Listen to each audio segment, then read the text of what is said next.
Friends, मेरा नाम सौरभ केसरी है और बहुत बहुत स्वागत है आप सभी का हमारे नए यूट्यूब चैनल जिसका नाम है power house of physical education concept. तो दोस्तों, इस चैनल पर मैं आपको लगातार यूपी टीजीटी और पीजीटी से रिलेटेड वीडियोस प्रोवाइड कर रहा हूं। मैं कॉन्टिन्यूस वीडियो डाल रहा हूं और मेरे वीडियो डालने का जो सीक्वेंस है वो मैं कभी आपको एमसीक्यूज़ कराता हूं ऑल टॉपिक से रिलेटेड, और कभी कभी मैं आपको थ्योरी की चैप्टर पढ़ा रहा हूं मैं आपको। तो थ्योरी में हम लोग स्पोर्ट्स ट्रेनिंग को पढ़ रहे थे और हम लोगों ने पिछले क्लास में थ्योरी में ख़त्म किया था एंड्योरेंस एंड इट्स टाइप्स। तो आज का जो हमारा वीडियो है वो है ऑल टॉपिक से मिक्स एमसीक्यूज़। तो ये यकीन मान के चलिए कि जो मैं आपको एमसीक्यूज़ दे रहा हूँ ना, तो इस तरीके के एमसीक्यूज़ आपको बहुत कम देखने को मिलेंगे, क्योंकि ये कुछ एमसीक्यूज़ मेरे द्वारा सेट किए जाते हैं और मैं खुद के एक्सपीरियंस के बेस पे सेट करता हूँ। तो जल्दी वो एमसीक्यूज़ आपको किताबों में नहीं मिलेंगे, तो इस बात को आप समझ लीजिए।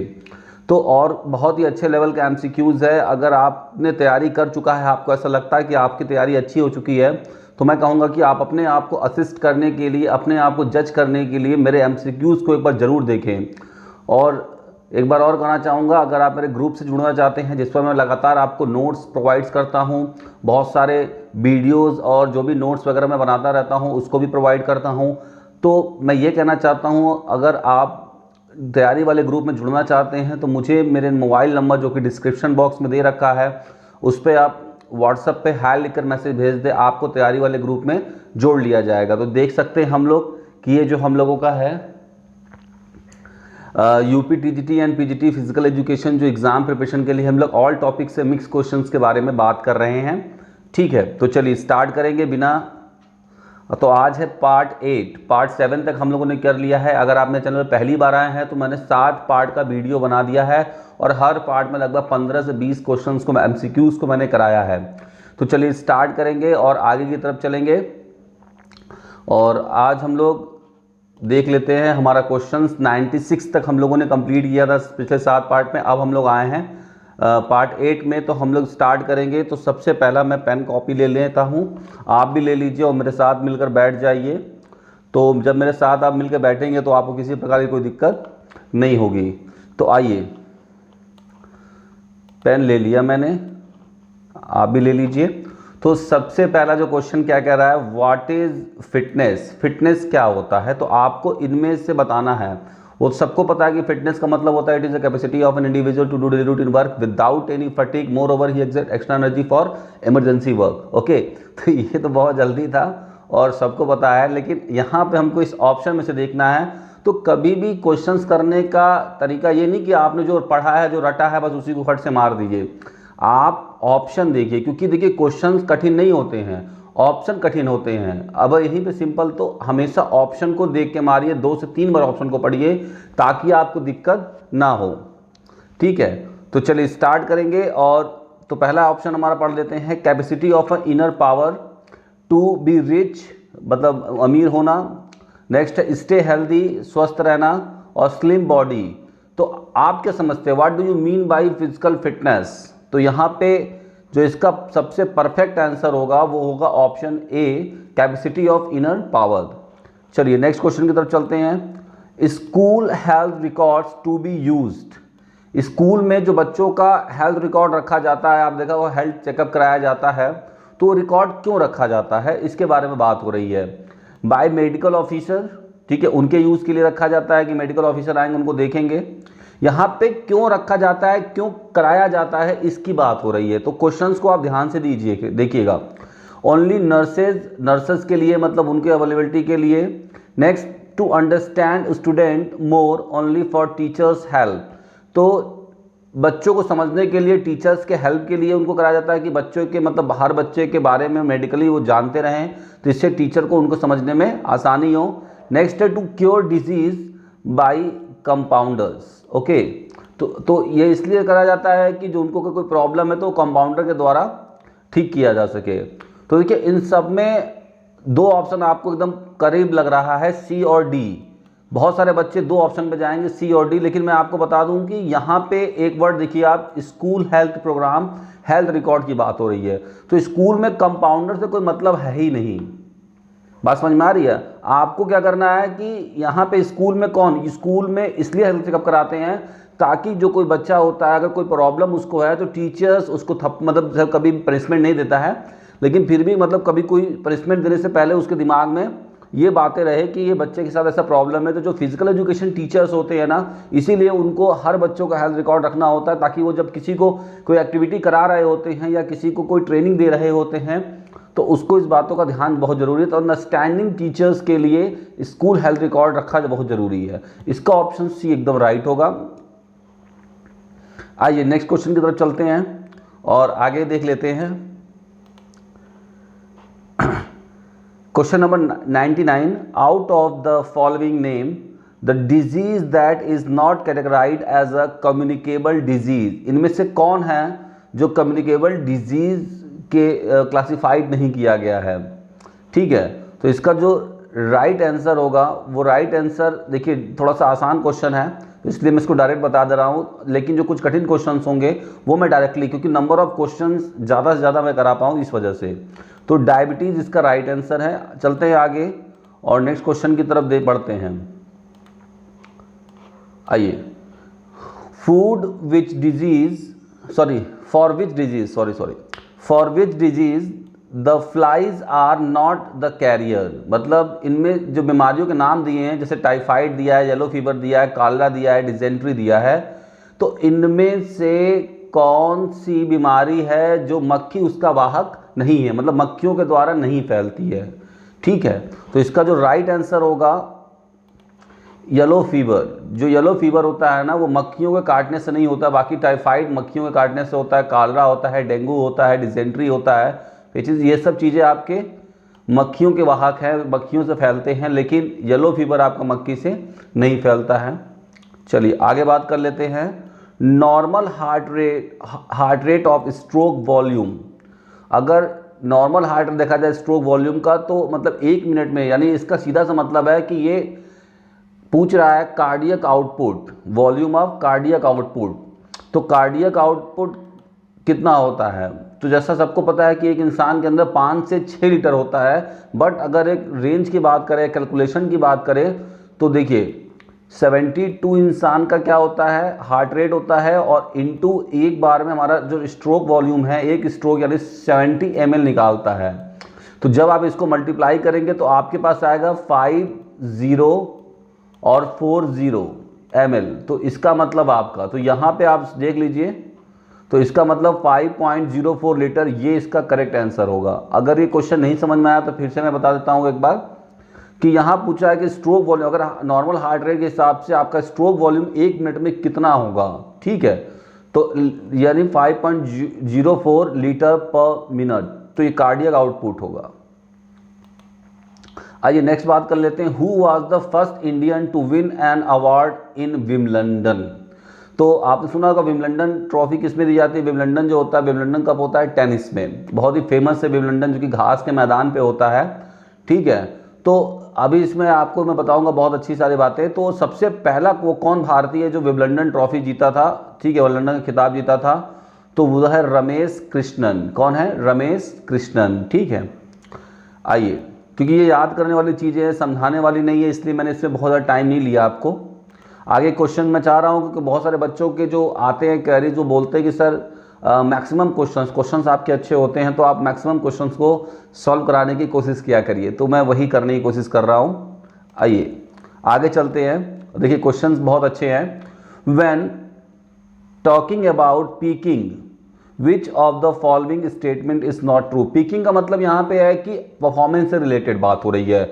अगर हम बात करते हैं खिलाड़ी के पीक परफॉर्मेंस की, यानी टॉप परफॉर्मेंस की, या टॉप होता है ना टॉप परफॉर्मेंस, टॉप फॉर्म, एक आपने सुना होगा स्पोर्ट ट्रेनिंग में टॉप फॉर्म होता है, खिलाड़ी एक टॉप फॉर्म, मतलब जब बहुत ज़्यादा ट्रेनिंग कर लेता है तो एक अपने टॉप फॉर्म में पहुंचता है। तो वही बात हो रही है कि टॉप फॉर्म के हिसाब से कौन सा स्टेटमेंट इनमें से सही नहीं है।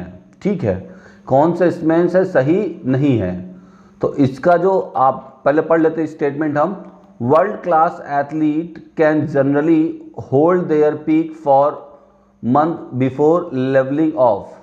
ठीक है, मतलब जो एक मतलब विश्व स्तर के एलीट स्पोर्ट्स होते हैं वो अपने परफॉर्मेंस को 1 महीने तक होल्ड करके, पीक परफॉर्मेंस को 1 महीने तक होल्ड करके रख सकते हैं। नेक्स्ट आ रहा है most athlete can only peak 1 to 3 time in a year. तो जो ज़्यादातर जो एथलीट होते हैं उनका जो पीक होता है, जो उनका टॉप फॉर्म होता है, वो 1 से 3 बार ही मतलब होता है, पूरे साल भर में 1 से 2 या 3 ही बार वो परफॉर्म ऐसा टॉप का कर पाते हैं। तीसरा है when an athlete behind to level, ठीक है, यानी कि जब एथलीट इस तरह से पीछे की तरफ चला जाता है। नेक्स्ट अब आ रहा है क्वेश्चन, नेक्स्ट है जो option on the race day, मतलब कि रेस के दिन, जब दिन उसका रेस है, you want to be in your plateau, तो वो चाहता है, वो अपने रेस के दिन क्या चाहता है कि जो उसका प्लेट्यू है वो उससे ऊपर आगे निकल के बढ़े। तो देखिए क्वेश्चन बहुत ही फंसाऊ है, यहाँ पे लर्निंग की बात हो रही है, जब वो कोई खिलाड़ी है टॉप फॉर्म पे है, तो देखिए इस तरह के क्वेश्चन आएंगे तो कैसे सॉल्व करना है। तो इसका जो राइट आंसर होगा ऑप्शन ए होगा, क्योंकि कोई भी खिलाड़ी अपने टॉप फॉर्म को 1 महीने तक सेव करके नहीं रख सकता है। तो इस बात को आप समझिए, ये स्टेटमेंट गलत है। आइए नेक्स्ट चलते हैं। अकॉर्डिंग टू द ऑर्थर लिडियार्ड, मैंने बताया था, मैंने स्पोर्ट ट्रेनिंग की एक वीडियो बनाई है जिसमें मैंने सारे स्पोर्ट्स ट्रेनिंग को एक वीडियो में बता दिया कि कौन से उसके मतलब इन्वेंटर्स हैं और कौन सी ट्रेनिंग किसके कंपोनेंट्स के लिए यूज किए जाते हैं। तो ये सारी बातें मैंने उसमें आपको बता दी हैं। अगर आपने वीडियो नहीं देखा है तो प्लीज़ उसको देखिए, बहुत ही इंपॉर्टेंट वीडियो है। एग्जाम में डायरेक्टली क्वेश्चन पूछते हैं कि सर्किट ट्रेनिंग किसने आविष्कार किया है जैसे, और एक बार तो बहुत सारे बार आए हैं। KBS में 2015 में पूछ लिया था कि कॉन्टिन्यूस ट्रेनिंग मेथड का आविष्कार किसने किया है, तो डॉक्टर अर्नेस्ट वान आकेन। तो ये चीज़ें मैं बोल रहा हूँ कि मैंने एक वीडियो में आपको बना के दे दिया, आप आसानी से उसको देख सकते हैं। चलिए, तो यहाँ पे हम क्वेश्चन की बात करते हैं। अकॉर्डिंग टू आर्थर लिडियार्ड, मैंने बताया कि किस कंपोनेंट में यूज़ होता है। जिसने वीडियो देखा है वो मेरे इनबॉक्स में मैसेज करेगा। Which of the following should be the last part of your training programme. अगर हम किसी को आर्थर लिडियार्ड मेथड दे रहे हैं तो इनमें से कौन सा जो ट्रेनिंग प्रोग्राम का लास्ट पार्ट होगा, तो BDE, mileage, easy run, hills running और स्पीड वर्क, ठीक है। तो बहुत सारे बच्चों को तो पहले आर्थर लिडियार्ड का मतलब ही नहीं पता। तो आर्थर लिडियार्ड मैंने बताया है कि जो लोग वीडियो देखी वो, अब मैंने उसमें आपको आर्थर लिडियार्ड के बारे में बताया किसके लिए होता है, किस फिटनेस कंपोनेंट्स को इम्प्रूव करने के लिए होता है, मैंने इसको बताया हुआ है। तो यहाँ पे जो राइट आंसर होगा वो होगा स्पीड वर्क। क्या होगा? Speed work. आर्थर लिडियार्ड मेथड का जो लास्ट पार्ट है वो स्पीड वर्क के लिए होता है। What was the original name of basketball, ठीक है। तो यहाँ पे ये शायद ये क्वेश्चन गलत आ गया है, यहाँ पे बैडमिंटन की जगह बास्केटबॉल आ गया है, क्योंकि ये चारों जो तीनों हैं ऑल ऑफ दीज, इस तरह से ये हमको आंसर गलत लग रहा है। तो ये नहीं होगा, यहाँ पे नन ऑफ दीज होता तो समझ में आता। तो ये तीनों जो चारों नाम है आपके, बैटल डोर, पूना और शटलकॉक, तो ये ऑप्शन गलत है। चलते हैं नेक्स्ट क्वेश्चन की तरफ। आइए, physical fitness is the ability to, physical fitness is ability to क्या है? Carry out daily task, measure fundamental skill, classify the group, none of the above. तो इनमें से सबसे अच्छा एग्जाम्पल जो है वो क्या है? सबसे अच्छा एग्जाम्पल है option A, to carry out daily task without any fatigue. ये सबसे पहला है इसका। आगे चलते हैं और देख लेते हैं। What is set sometime called in volleyball. Volleyball में सेट जो शब्द यूज होता है उससे क्या मतलब होता है, ठीक है। कभी कभी अगर वॉलीबॉल में सेट नाम का शब्द यूज कर रहे हैं, टर्मिनोलॉजी यूज करते हैं, तो उसका मतलब क्या होता है आइए देख लेते हैं। पास, सर्विस, स्पाइक और ओवरहेड पास, ठीक है। तो सेट का मतलब क्या होता है? सेट यानी कि जो बूस्टर होता है, देखिए ये भी एक बूस्टर भी है, स्पाइकर होता है। तो सेट कौन करता है? तो स्पाइकर यानी कि जो smash, the specialised player who smash the ball, that is a spiker. तो ओके, स्पाइकर जो होता है वो बॉल को क्या करता है कि बूस्टर को देता है ताकि उसके लिए बॉल को सेट किया जाए, तो ओवरहेड पास देता है। तो यहाँ पे जो राइट आंसर होगा overhead pass, option D is the correct. Okay, चलिए आगे की तरफ चलेंगे और नेक्स्ट क्वेश्चन को देखेंगे। How many defensive player are allowed to be block at the net in volleyball. Volleyball में कितने डिफेंसिव प्लेयर होते हैं जो डिफेंड कर सकते हैं ब्लॉक के लिए? तो ओनली वन और मोर प्लेयर में ब्लॉक, मिनिमम 2 या no player are allowed to block. तो इसमें जो राइट आंसर होगा ऑप्शन बी, 1 और मोर। तो कभी कभी आपने सुना होगा कि 1 मैन ब्लॉक, 2 मैन ब्लॉक और 3 मैन ब्लॉक, 3 से ज़्यादा नहीं होते हैं, तो इसमें लिखा 1 और more player may be block. Okay, तो ये आपका राइट आंसर है। चलते हैं नेक्स्ट की तरफ। आइए नेक्स्ट देख लेते हैं, which one of the following is a health screening test. इनमें से टेस्ट के बताए गए हैं, तो कौन सा ऐसा टेस्ट है जिससे कि हेल्थ स्क्रीनिंग की जा सकती है आसानी से। तो C10 reach test, 30 metre sprint race, blood pressure test और कूपर टेस्ट।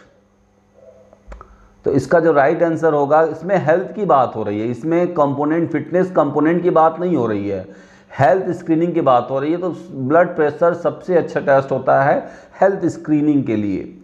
ये बाकी सारे जो आप देख रहे हैं ये इंड्योरेंस के लिए होता है, कूपर्स वाला, और 30 मीटर होता है स्पीड के लिए, C10 रीच फ्लेक्सिबिलिटी के लिए होता है। ठीक है, तो आपको ये चीज़ें समझनी है। क्वेश्चन पे जाइए, बहुत सारे बच्चे हड़बड़ा के मार देते हैं और गलत करके चले आते हैं, उनको लगता है कि सर ये तो क्वेश्चन गलत हो गया मेरा। तो आपको एकदम सही करके आना है और चीज़ों को देखना है। चलिए नेक्स्ट क्वेश्चन नंबर 110 देखते हैं। In athletic time shall be taken from. अगर हम एथलेटिक टूर्नामेंट की बात कर रहे हैं तो जो टाइम है खिलाड़ियों का कब से लिया जाएगा। साउंड ऑफ गन, गन के साउंड पे, फ्लैश ऑफ स्मोक, विसिल पर, या नॉन ऑफ दीज। बंदूक की आवाज़ पे, धुएं का जो गुब्बारा निकलेगा उस पे, सीटी पर, या फिर इनमें से कोई नहीं। तो इसका जो राइट आंसर होगा वो होगा फ्लैश ऑफ स्मोक।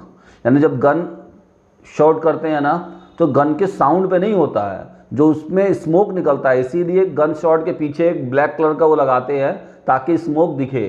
तो कभी कभी इस तरीके की प्रॉब्लम होती है, गलत फॉल्स से स्टार्ट होता है। ठीक है, चलिए आगे चलते हैं और देख लेते हैं नेक्स्ट क्वेश्चन की तरफ। Question number 111, all of the following are diet deficiency disease accept. इनमें से जितने भी नीचे ऑप्शन दिए हैं ये सारे जो डिजीज के नाम हैं वो क्या हैं कि डिफिशियंसी डिजीज है, यानी कि डाइट से डिफिशियंसी होते हैं, आपके डाइट में प्रॉब्लम होती है तब सारे वो डिजीज हो जाते हैं। देखते हैं, स्कर्वी, डायबिटीज़, रिकेट्स और पेलेग्रा। देखिए स्कर्वी विटामिन सी कमी से होता है, और जो सी है ये विटामिन डी कमी से होता है।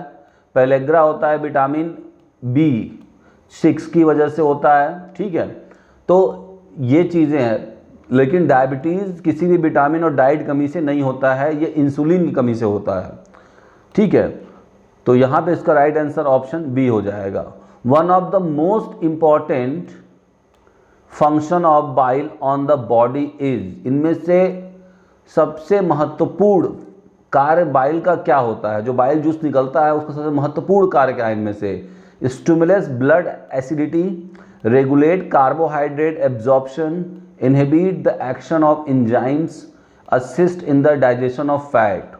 तो चलिए बताइए, इसका राइट आंसर जो होगा ऑप्शन डी। ठीक है, चलिए आगे देखते हैं और लास्ट क्वेश्चन पढ़ते हैं। In general the teacher verbal explanation should be.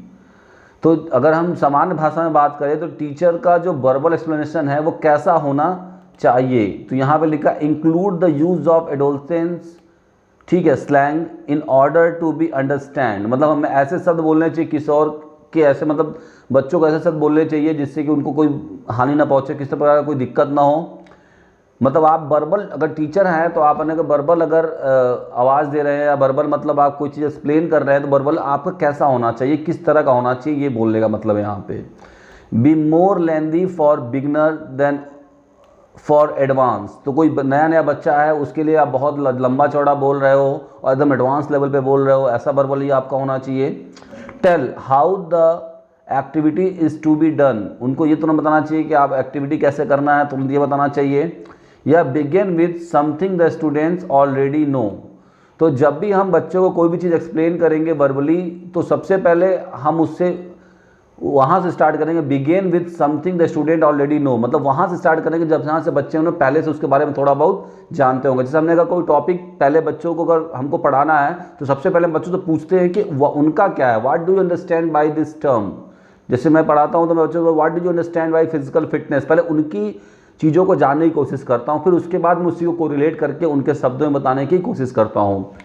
तो आज का मेरा क्लास यहीं पे समाप्त हुआ। मिलते हैं नेक्स्ट वीडियो में और बने रहिए मेरे साथ और लाइक करिए। Thank you very much.